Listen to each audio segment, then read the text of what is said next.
नमस्कार, मी देवहूती गांजापूरकर आणि तुम्ही पाहत आहात गल्ली ते दिल्ली। राजकारणाच्या धकाधकीतही संवेदनशीलतेचं आणखी एक उदाहरण उपमुख्यमंत्री देवेंद्र फडणवीस यांनी समोर ठेवलंय। थॅलेसेमिया या दुर्धर आजाराने ग्रस्त असलेल्या रायगड जिल्ह्यातील कर्ज या गावातील 13 वर्षांच्या वेदांत ठाकरेसाठी उपमुख्यमंत्री देवेंद्र फडणवीस हे सुपर हिरो ठरलेत। एका कार्यकर्त्यामार्फत देवेंद्र फडणवीस यांना वेदांतविषयी माहिती कळल्यानंतर त्यांनी आपल्या कार्यालयातील यंत्रणा कामाला लावली। त्याच्यावर उपचार सुरू झाले।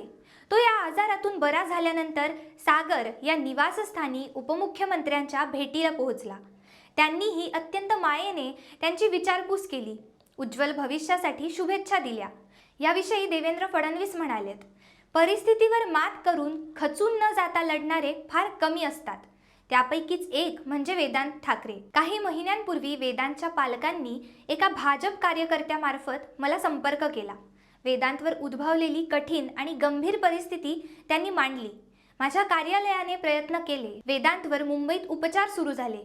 या आजाराचा उपचार म्हणजे जणू एक कठीण परीक्षाच, पण वेदांत हिमतीने पुढे गेला। आज थॅलेसेमिया सारख्या गंभीर आजारावर मात केलेल्या वेदांतने कुटुंबासमवेत माझ्या शासकीय निवासस्थानी भेट घेतली। वेदांत आणि त्याच्या कुटुंबियांच्या या खडतर प्रवासात मी त्यांची साथ देऊ शकलो याबद्दल मी स्वतःला भाग्यवान समजतो।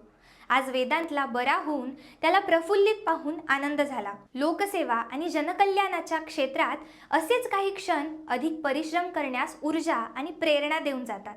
वेदांतला पुढील वाटचालीसाठी खूप खूप आशीर्वाद आणि शुभेच्छा। थॅलेसेमिया हा रक्ताचा विकार आहे, जो मुलांना पालकांकडून वारशाने मिळतो। या आजारामुळे शरीरातील हिमोग्लोबिन निर्मिती प्रक्रिया विस्कळीत होते, त्यामुळे अशक्तपणाची लक्षणं दिसतात। वयाच्या 3 महिन्यानंतरच त्याची ओळख पटते। यामध्ये रुग्णाच्या शरीरात रक्ताची तीव्र कमतरता असते, त्यामुळे त्याला वारंवार बाहेरून रक्ताची गरज भासते। या आजाराचा उपचार अत्यंत महागडा असतो, मात्र देवेंद्र फडणवीस यांनी स्वतः लक्ष घालून वेदांतच्या उपचाराची व्यवस्था केली, याबद्दल त्याच्या आई वडिलांनी त्यांचे आभार मानलेत।